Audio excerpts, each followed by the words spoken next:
Koks žodis slepiasi po klaustuku? 3, 2, 1. Įveikiama, tiesa.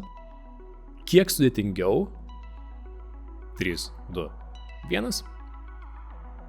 Gerai, dabar tikrai sunkesnis. Į šitą klausimą man ir tau atsakyti greičiausiai yra sunku. Tai yra Hitlerio ir Musolinio seserų vardai. O dirbtiniam intelektui visi 3 klausimai vienodai lengvi, kadangi jis asociacijų ieško, darydamas matematiką su žodžiais, o ne su skaičiais. Ir tai daro daugiamatėje vektorinėje erdvėje. Skamba labai sudėtingai, nes taip ir yra, bet tai leidžia įgauti intuicijos, kaip veikia ChatGPT ir panašus įrankiai. Jeigu mes pamėginume atrasti asociacijas 2 ir 3 dimensijų erdvėse, tai ChatGPT tai daro keliose tūkstančiuose dimensijų. Dėl to jis taip gudriai spėja sekantį žodį ir gali padaryti tokias sudėtingas asociacijas. Be abejo, čia viskas labai supaprastintai.